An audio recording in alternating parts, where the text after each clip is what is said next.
जय गुरु जी संगत जी। मेरे परम पिता परमेश्वर के चरणों में मेरा कोटि कोटि प्रणाम। सबसे पहले संगत जी हम 7 बार मंत्र जाप करेंगे। जिनको भी इस मंत्र जाप की ज़रूरत है उनके लिए। ओम नमः शिवाय, शिव जी सदा सहाय। ओम नमः शिवाय, गुरु जी सदा सहाय। ओम नमः शिवाय, शिव जी सदा सहाय। ओम नमः शिवाय, गुरु जी सदा सहाय। ओम नमः शिवाय, शिव जी सदा सहाय। ओम नमः शिवाय, गुरु जी सदा सहाय। ओम नमः शिवाय, शिव जी सदा सहाय। ओम नमः शिवाय, गुरु जी सदा सहाय। ओम नमः शिवाय, शिव जी सदा सहाय। ओम नमः शिवाय, गुरु जी सदा सहाय। ओम नमः शिवाय, शिव जी सदा सहाय। ओम नमः शिवाय, गुरु जी सदा सहाय। ओम नमः शिवाय, शिव जी सदा सहाय। ओम नमः शिवाय, गुरु जी सदा सहाय। ओम नमः शिवाय, शिव जी सदा सहाय। ओम नमः शिवाय, गुरु जी सदा सहाय। संगत जी जैसे कि मैंने मंत्र जाप किया 7 बार, वैसे आप भी करिए। जिन भी संगत जी को सच में इस मंत्र जाप की ज़रूरत है, उनकी प्रोटेक्शन के लिए, उनकी सेफ्टी के लिए, वैसे ही आप भी करिए। तो ये जो सत्संग है वो उन दिनों का सत्संग है जब गुरुजी सच में प्रेजेंट थे, वो फिजिकल रूप में प्रेजेंट थे। तब ना ही बड़े मंदिर कम्प्लीटली बना था, तो ये तब का है। तो एक उषा आंटी होती है और उनके हस्बैंड होते हैं, ऑफिसर होते हैं वो कोई। तो होता यूँ है कि वो ऐसा होता है कि उनका एक्सीडेंट हो जाता है, उनके हस्बैंड का, उषा आंटी के हस्बैंड का एक्सीडेंट हो जाता है और काफ़ी ज़्यादा चोट लगती है, उनकी काफ़ी ज़्यादा गंभीर हालत हो जाती है। उनकी वाइफ को तो कम लगती है, लेकिन उनके हस्बैंड को काफ़ी ज़्यादा चोट लग जाती है। तो वहीं से कहीं से फ़ोन आता है कि एक ऐसा लड़का है जिसका नाम निर्मल सिंह है और वो काफ़ी ज़्यादा साधना करते हैं, अपनी साधना से वापस आ रहे हैं और काफ़ी ज़्यादा वो मैजिकल है, काफ़ी ज़्यादा वो मैजिक करते हैं। उन्होंने ऐसा कुछ उनको बताया, तो उनकी वाइफ उषा आंटी ने बोला ठीक है जी आप भेज दो। तो वो घर पे आए, बिल्कुल नॉर्मल से कपड़े पहन रखे थे। एक नॉर्मल सा बॉय एक होता है जो बिल्कुल ट्राउज़र शर्ट एक सिंपल सा पहन रखा जैसे कोई लड़का हो, मतलब ऐसा कोई उनको सब। जब वो शरीर रूप में थे, तब वो फिजिकल रूप में प्रेजेंट थे, तो उनको कोई गॉड नहीं मानता था, ना ही कोई गुरुजी, सब लोग नहीं मानते थे, कुछ स्पेशल संगति मानती थी। बाकी उन्होंने सिर्फ सिंपल सा लड़का समझा कि ये आए हैं बस ये करेंगे। तो वो आया तो उन्होंने कहा कि आंटी आप एक काम करो, उड़द दाल की रोटियां बना दो, मुझे सिकाई करनी है अंकल की। तो बोला ठीक है जी मैं बना देता हूँ। तो उन्होंने रोटियों को सिकाई किया, मतलब 1 मंथ तक उन्होंने गुरुजी, वो जो गुरुजी थे जिनको निर्मल सिंह, जिनको वो नाम से जानते थे जो आंटी, तो उन आंटी को कहा उन्होंने कि मुझे ना 1 मंथ तक सिकाई करनी पड़ेगी और 1 मंथ तक जब उड़द दाल की रोटियों से मैं सिकाई करूँगा तब आराम होगा। तो ऐसे करते रहे, वो करते रहे। और वो कुछ मांगती भी थी कि मतलब वो जो आंटी सोचती थी कि मेरे हस्बैंड के लिए इतना कर रहे हैं तो मैं भी कुछ उनको ऑफ़र करूँ चाय कॉफ़ी, पर वो मना कर देते थे, नहीं मुझे कुछ नहीं चाहिए। वो आते थे, अपना काम करते थे और वो चले जाते थे, कुछ नहीं करते थे। फिर लास्ट डे जब मंथ का बचा तब वो वापस से आए उनकी सिकाई करने के लिए। तब वापस से सिकाई करने के लिए वो आए और उनके लिए एक जॉर्जेट की साड़ी लाए। तो फिर आंटी सोचती कि पता नहीं इतना मैजिक किया है। और जब उनके हस्बैंड की वो सिकाई करते थे तो अचानक से उनकी सीलिंग से, उनकी छत से पैसे बरसने लगे, 2-2 के नोट। और निर्मल सिंह जो थे उन्होंने कहा, मतलब कि गुरुजी उन्होंने कहा कि इन पैसों को कलेक्ट करो और उनके अपनी तिजोरी में रख लो, ये ब्लेसिंग की तरह, उन्होंने ऐसा कहा। तो उन आंटी ने कहा कि पैसे इतने सारे कैसे बरस रहे, छत पे से उनके पैसे बरस रहे थे लिटरली। तो उन सब पैसों को उन्होंने उठाया, अपनी तिजोरी में जस्ट जाके रख दिया। उसके बाद वो जब लास्ट डे पर आए, उससे पहले वो सीन हो चुका था। लास्ट डे पर जब वो आए तो उनके लिए जॉर्जेट की साड़ी लेकर आए। तो काफ़ी ज़्यादा उस आंटी ने रिफ्यूज़ किया कि मुझे नहीं चाहिए, मुझे तो बहुत सारी साड़ियाँ, मेरे पास बहुत सारे कपड़े, काफ़ी ज़्यादा उन्होंने मना किया, काफ़ी ज़्यादा। फिर जो गुरुजी थे मतलब जिनको बॉय समझ रही थी, उनको काफ़ी ज़्यादा मना करते, पर गुरुजी उनको इंसिस्ट करते कि ले लो, पर उन्होंने फिर वो लास्ट में जाके उनको रख लेती है। उसके बाद गुरुजी इस सीन ख़त्म हो जाता है, फिर वो 1 महीने का सेवा कंप्लीट करते हैं, मतलब उनकी अंकल की सिकाई करते हैं। उसके बाद वो चले जाते हैं। उसके बाद अचानक से एक मैसेज भेजते हैं, एक अंकल आते हैं, कोई और अंकल थे जो वो बोलते कि आपने, मेरे गुरुजी ने आपको बुलाया है। तो बोले कौन गुरुजी क्या? तो वो बोलते हैं एम्पायर स्टेट बिल्डिंग में आके मुझसे मिलो, गुरुजी ने ऐसा बोला है, चलो कि मैं आपको लेकर चलता हूँ। फिर वो जाते हैं एम्पायर स्टेट बिल्डिंग में।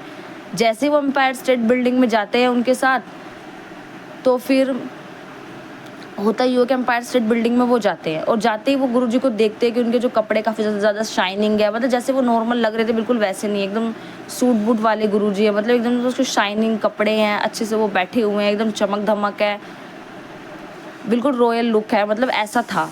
पर जब वो आए थे तब तो अलग रूप था उनका, लेकिन जब वो आए, मतलब जब वो आए उनसे मिलने एम्पायर स्टेट में, तब उन गुरुजी का रूप जो था वो बिल्कुल अलग था। तो वो चौंक गए कि वो पहचान भी नहीं पा रहे थे, इतना गुरुजी का लुक था जो काफ़ी ज़्यादा डिफरेंट था।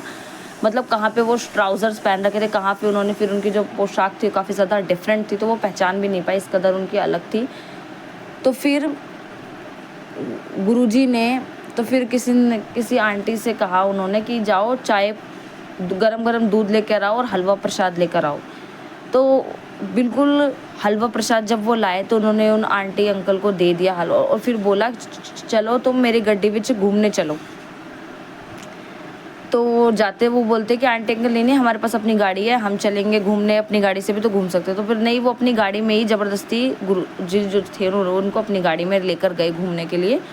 और फिर वो पूरा, मतलब दिल्ली में जो पूरा घूमते हैं, और फिर वो हस्बैंड को उन आंटी को उतार देते हैं, उनके हस्बैंड उनके आंटी के कि आप जाओ, और पर उनके जो बच्चे होते हैं उनको वो अपने पास ही रखते हैं कि अभी मेरे साथ ही रहेंगे वो। It's a blessing for their children and for them, क्योंकि आज कि वो काफ़ी ज़्यादा लकी थे, उनके कर्मा में था कि वो गुरुजी के साथ, विच इज़ अ गॉड, जो कि एक भगवान है, उनके साथ इतना सारा उन्होंने समय व्यतीत किया। तो जो आंटी होती काफ़ी ज़्यादा ग्रेटफुल होती है कि ऐसे मैंने कौन से कर्म किए होंगे जिसको मेरे बच्चे, गुरुजी ने, मतलब स्वयं भगवान ने हमें याद किया है। हम तो जानते भी नहीं थे, कुछ पता भी नहीं था, लेकिन उस दौरान गुरुजी ने उनकी इतनी हेल्प की। उनके हस्बैंड, डॉक्टर ने तो साफ बोल देते काफ़ी ज़्यादा पेन होगा और 1 महीने तक ये उठ भी नहीं पाएंगे, इतनी बुरी कंडीशन थी, लेकिन उस तब गुरुजी आ गए। जब वो आंटी उनको जानती भी नहीं थी, तब गुरुजी आए उनको हील करने के लिए, क्योंकि उनके ऑफिसर से कोई फ़ोन आ गया था, मतलब कोई जानते नहीं थे, लेकिन फिर भी वो गुरुजी को जानती नहीं थी, फिर भी गुरुजी ने उनकी इतनी हेल्प की। तो काफ़ी ज़्यादा वो ग्रेटफुल होती है, कि अभी भी है वो काफ़ी ज़्यादा ग्रेटफुल।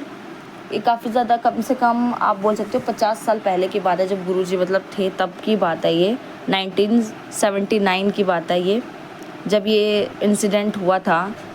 और ऐसा भी वो आंटी बोलती है अपने सत्संग में कि जो ओल्ड सत्संग जो कि है ये, वो आंटी बोलती है कि मेरे हस्बैंड की जो डेथ है वो 3 साल पहले हुई होने वाली थी, लेकिन उनकी जो लाइफ थी ब्लेस की थी 3 साल ज़्यादा कर दी थी, क्योंकि गुरुजी ने उनको बताया था कि इनके पास लाइफ नहीं है, और उनको कोई बीमारी भी थी। तो उनकी जो आंटी थी वो भी जान गई थी कि हाँ, गुरुजी ने 3 साल और मेरे हस्बैंड को लाइफ ब्लेस की है। उसके लिए काफ़ी ज़्यादा वो शुक्राना थी, काफ़ी ज़्यादा वो ग्रेटफुल थी।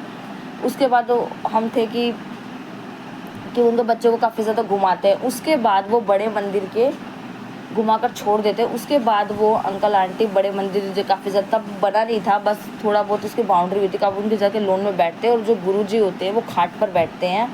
मतलब खाट भी कोई ऐसी ही थी, मतलब ज़्यादा सॉफ्ट नहीं थी, एकदम रस्सी वाली खाट थी, उस पर बैठते हैं। तो वो सोचते कि इतने बड़े संत होकर, इतने बड़े मैजिक, जितनी जान बचाने जो कि भगवान है, वो ऐसे ही खाट पर बैठ गए, मतलब ना कोई गद्दा था उस पर, ना कुछ था, और वो नीचे बैठ गई थी। काफ़ी ज़्यादा सोचते कि गुरुजी में कोई ऐब नहीं था, कोई कुछ नहीं था, काफ़ी ज़्यादा सिंपल इंसान थे वो। और जो कि अब भगवान है, कि कोई पहले गुरुजी को इतना सीरियसली लेता नहीं था, लेकिन धीरे धीरे तब लोगों को पता चला कि वो भगवान है, तो उनको सब मानने लग गए।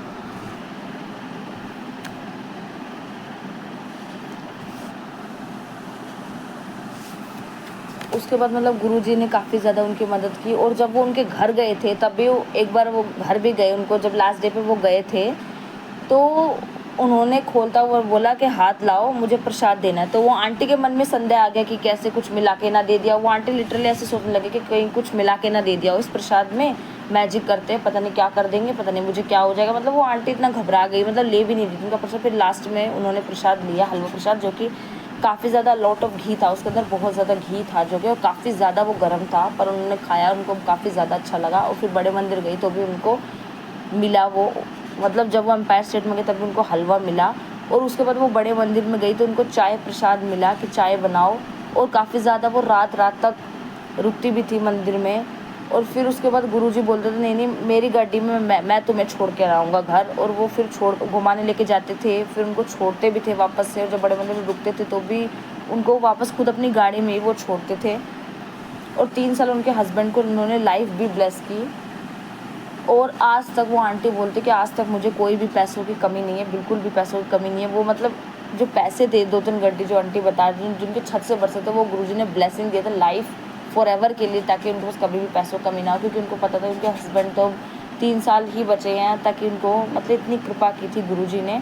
और गुरुजी के अलग अलग रूप में वो आ जाते हैं। He is present in all अवतार, चाहे वो गुरु का हो, चाहे ब्रह्मा का हो, चाहे महेश का हो, चाहे खाटू श्याम का हो, चाहे कृष्णा का हो, चाहे माँ का हो, चाहे बालाजी महाराज का हो, चाहे संकट मोचन हनुमान का। ही इज़ प्रेजेंट, मतलब he is only all in one, जैसे कि हम बोल सकते हैं कि एक ही में सारे अवतार गुरु जी के प्रेजेंट है। जो कि मेरा अब ये जो ओल्ड सत्संग था, लेकिन जो अब मैं बता रही हूँ वो मेरा खुद का सत्संग है, जो कि मैंने खुद फील किया कि गुरुजी ने मुझे सारे अवतार में आके, मतलब सारे तो नहीं कहूँगी लेकिन बहुत सारे अवतार में आके मुझे दर्शन किया और ये बताया है, ये प्रूफ किया है आज की डेट में कि मैं ही हूँ सारे ही रूप में। तो चाहे तुम कोई सा भी रूप मानो, उसमें मैं ही विराजमान हूँ, उसमें मैं ही हूँ। मतलब गुरुजी जो हैं वो सारे अवतार में प्रेजेंट है गुरुजी। चाहे माँ लक्ष्मी का हो, जैसे कि गुरुजी ने तब मैंने इन सत्संग में बताया कि उन्होंने धन वर्षा की थी, ऐसे छत से पैसे बरसने लग गए थे, और आज तक उन पैसों की वजह से ऐसी ब्लेसिंग थी, वो आज तक उस आंटी के पास कोई भी पैसों की कमी नहीं पड़ी है। तो गुरुजी ने ये भी तब बता दिया कि वो लक्ष्मी माँ के रूप में भी प्रेजेंट है। और मेरी बहन को खाटू नरेश के रूप, मतलब वो मानती है, तो मतलब जिस भगवान को हम मानते हैं वो उसी में आके हमें ब्लेसिंग देते, ताकि हम यकीन करें, ताकि हम कनेक्शन फील कर पाएँ। कभी वो अलग से नहीं, मतलब जिस रूप में हम मानते हैं वो उसी रूप में आते हैं, हमसे कनेक्ट होते हैं। जब वो चाहते हैं तब हमें ज़रूरत होती है तब वो हमसे कनेक्ट होते हैं। तो मेरी बहन को जैसे खाटू नरेश में आया, और एक बार मैं काफ़ी ज़्यादा बीमार थी तो हमने हनुमान जी के मंदिर में जाकर पूजा की थी। उसके बाद वो चेयर पे बैठे, उन्होंने हमें हनुमान के रूप में दर्शन दिया। और ऐसे में पता कब चला, जब मैंने सत्संग सुना काफ़ी ज़्यादा, तब मुझे पता चला कि जिस रूप में हम मानते हैं उसी रूप में वो आते हैं। उसके बाद हनुमान जी के रूप में, उसके बाद वो कृष्णा के रूप में आए मेरे पास, कृष्णा के रूप में उन्होंने दर्शन दिया। मतलब पहले कभी ऐसा नहीं हुआ था, जब मैं गुरुजी से कनेक्ट नहीं थी तब ऐसा नहीं था, लेकिन जब से मैं कनेक्ट हूँ तब से उन्होंने हर रूप में दर्शन दिया। अगर पहले अपने वो मतलब भगवान होते, मतलब पहले ही वो अगर ऐसा होता तो पहले हो जाते हैं, लेकिन गुरुजी के आने के बाद ही ऐसा क्यों हो रहा है? क्योंकि गुरुजी बताना चाहते हैं कि मैं ही सारे रूपों में प्रेजेंट हूँ। He is present in all अवतार, मतलब he is only and only present in all अवतार। सारी अवतार जो भगवान के, चाहे कोई भी हो, वो उसमें प्रेजेंट है। वो परमात्मा है, परम पिता परमेश्वर है, वही गुरु ब्रह्मा महेश, जितने भी देवी देवता हैं वो ही सब है, सब कुछ वो ही है, सब कुछ उनमें समाया हुआ है। वो अलग, मतलब वो हर रूप में आ सकते हैं जिस रूप में हम मानते हैं। या और गुरुजी हमसे हर रिश्ते में प्रेजेंट होते हैं हमारे लिए, चाहे हम उनको भाई माने, चाहे हम उनको पिता माने, चाहे हम उनको फ्रेंड माने, चाहे हम उनको गुरु माने। जिस रूप में हम उनसे गाइडेंस मांगते हैं वो उस रूप में आते हैं, जिस रूप में हम उनको बुलाना चाहते हैं वो उस रूप में हमारे लिए हाजिर हो जाते हैं। हम सिर्फ एक ही कंडीशन है गुरुजी के लिए कि तभी वो हमारा साथ देंगे, तब हम बिल्कुल सही रहेंगे, हम में कोई कमी नहीं रहेंगी। और गुरुजी को बिल्कुल पसंद नहीं था कि हम किसी की चुगली करें, क्योंकि हम किसी की चुगली करते तो उनके जो बुरे विचार है वो उनके जो जिसकी चुगली करें उनके बुरे विचार हमारे पास आते हैं, जो हमारे अच्छे उनके पास चले जाते हैं। ऐसे कर्मों का भी ट्रांसफ़र हो जाता है कि अच्छे कर्म उनके पास जाते हैं जिनकी हम चुगली करें। इसलिए हमें गुरुजी हमेशा बोलते हैं कि चुगली नहीं करनी चाहिए। और आप कभी भी देखोगे किसी के बारे में भी अगर हम चुगली करते हैं, किसी के बारे में भी अगर हम सोचते हैं, बुरा सोचेंगे, तो हमारा कोई ना कोई काम ख़राब होना पक्का तय है। ये आपने भी नोटिस किया होगा, और ये मेरा खुद का एक्सपीरियंस भी है। तब हम खुद की चुगली करते हैं, एक तो हमारा माइंड काफ़ी ज़्यादा डिस्ट्रैक्ट हो जाता है, कोई काम हमारा माइंड एकदम करना मतलब करता ही नहीं है, माइंड काम उल्टा सीधा होता है। और फिर मैंने एक और देखा कि मैंने देखा कि मेरे बगल में सपने में एक ही बात बता रही हूँ कि मेरे जो बगल में स्वयं गणपति बप्पा खड़े हैं, साक्षात गणपति, मतलब कोई स्वरूप नहीं था, साक्षात थे। और वो भी मुझे पता चला। और उसके आने के बाद मतलब बड़ा सा पेड़ है और मेरे जस्ट बगल में गणपति बप्पा खड़े, साक्षात शरीर था उनका, मतलब एकदम जैसे मैं टीवी में देखते ना बिल्कुल वैसे ही था। मतलब कभी आज तक ऐसा नहीं हुआ। और उसके बाद जो मेरी लाइफ में, जो मेरी हेल्थ में जो चेंजेस आए, मतलब पहले मेरी बॉडी मूव नहीं करती थी, सारे दिन में हिलती थी, वो काफ़ी ज़्यादा बंद हो गई। और काफ़ी ज़्यादा मैं आवाज़ें भी निकालती थी, काफ़ी तेज़ में हिचकियाँ लेती थी, वो भी मेरी काफ़ी ज़्यादा कंट्रोल में हो चुकी है। कभी कभी होती है, झटके भी पड़ते थे, वो भी मेरे बंद हो चुके हैं। और काफ़ी ज़्यादा डांस वगैरह करते, मेरी बॉडी की जो मूवमेंट है वो हो ही नहीं पाती थी कम्प्लीटली। संगत जी, मैं आपको बताना चाहती हूँ मेरे खुद का एक्सपीरियंस है, जो मैंने फ़ील किया है, मैं वो आप सबसे शेयर करने जा रही हूँ। और ये भी मैं गुरुजी की कृपा से ही शेयर कर रही हूँ। ये मैं बाद में बताऊँगी आपको अगले सत्संग में, कैसे मैंने चैनल स्टार्ट किया, कैसे मैं सत्संग को शेयर कर रही हूँ, कैसे मेरा क्या हुआ, कैसे उनकी टेलीपैथी के थ्रू गुरुजी ने मुझे बताया, वो सारी कहानी मैं अगले सत्संग में शेयर करूँगी। आप बस इस चैनल पर बने रहिए, और गुरुजी की ऐसी कई सारी लीलाओं का मैं ऐसे सत्संग में वर्णन करती रहूँगी। और गणपति बप्पा के रूप में वो आए, मतलब उसके बाद मेरी लाइफ में जो चेंजेस हुआ, मतलब ऐसे मतलब जब से गुरुजी आए, मैंने हर रूप में, मतलब मैंने हर रूप में जिसमें पूजा करती हूँ उस रूप में गुरुजी आए हैं। और एक बार वो ऑरेंज चोला में भी आए थे, पर वो थे गुरुजी, लेकिन मैं चिल्ला रही थी कि माँ आ गई, माँ आ गई, क्योंकि मैं माँ को काफ़ी ज़्यादा मानती हूँ, हद से ज़्यादा। जब वो नहीं थी, सबसे ज़्यादा, बचपन से लेके आज तक सबसे ज़्यादा मानते थे। और मतलब थे वो गुरुजी ऑरेंज चोले, लेकिन मैं माँ माँ चिल्लाती, क्योंकि जिस रूप में हम चाहते हैं, हम उसी रूप में गुरुजी हमें खुशी मनाने का मौका देते हैं, उसी रूप में हम बोलते हैं, उसी रूप में हम देखते हैं, जिस रूप में हम देखना चाहते हैं गुरुजी उसी रूप में हमें दिखवाते हैं। और काफ़ी सपने में नाच रही थी, शायद ही मैं इतना कभी खुश होंगी जितना कि मैं उस ड्रीम दर्शन में थी। और गणपति को साक्षात देखा, तो मैंने आपको बताया कि मेरी लाइफ में क्या क्या चेंजेस आया, मेरे बोलने में, मेरे सुनने में, मेरे खाने पीने में। मतलब मेरे शरीर में जो खून था वो काफ़ी ज़्यादा 7 यूनिट खून हो चुका था, मेरा 9 हो चुका है, 9+ बोल सकते हो आप, इतना हो चुका, 2-3 यूनिट बढ़ा। पहले मैं खाती पीती नहीं थी, मतलब काफ़ी ज़्यादा डिप्रेस्ड रहती थी, काफ़ी ज़्यादा घर में कलेश था, लेकिन अब वो मतलब जो कलेश था वो 100 था पहले, और अब मान लो 70% जो कलेश है वो ख़त्म हो चुका है, सिर्फ 30 बचा, वो भी कभी कभी होता है। लेकिन गुरुजी ने काफ़ी ज़्यादा चीज़ें जो है वो कंट्रोल की है। लेकिन हम सोचते हैं कि काफ़ी ज़्यादा चीज़ें जो ख़राब चल रही है, हम क्यों ही करें, लेकिन सब्र करिए, बस सब्र जितना करेंगे, जितना गुरुजी का शुक्राना करेंगे, उतनी आपकी जो मुश्किलें हैं वो कम होती जाएंगी।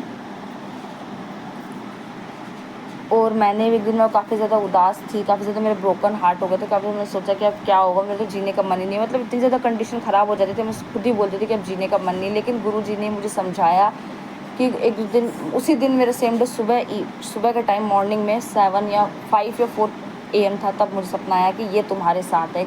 मतलब कृष्णा की मैंने फ़ोटो देखी, मोर पंख देखा मैंने बड़ा सा, और उसमें बोला कि ये तुम्हारे साथ है। मतलब गुरुजी बताते भी है जब हम कमज़ोर पड़ते कि हम तुम्हारे साथ हैं। कभी मैंने आज तक ये ड्रीम देखा कि कोई कहे कि हम, ये तुम्हारे साथ, इतनी आवाज़ आ रही थी ज़ोर से, और वो सपना मुझे याद था। और इतने सुंदर सुंदर मैंने ड्रीम दर्शन दिए, वो मैं सब कुछ एक सत्संग में नहीं बता सकती, क्योंकि ये सत्संग लंबा हो रहा है। मैं आपको अगले सत्संग में शेयर करूँगी कि कैसे गुरुजी ने क्या क्या किया, आने वाली लीलाओं के बारे में मैं गुरुजी के बारे में बताऊँगी। बस मैं सत्संग को यहीं पर विराम देती हूँ। इस चैनल पर बस बने रहिए। बस जय जय गुरुजी, धन धन गुरुजी, वाह वाह गुरुजी।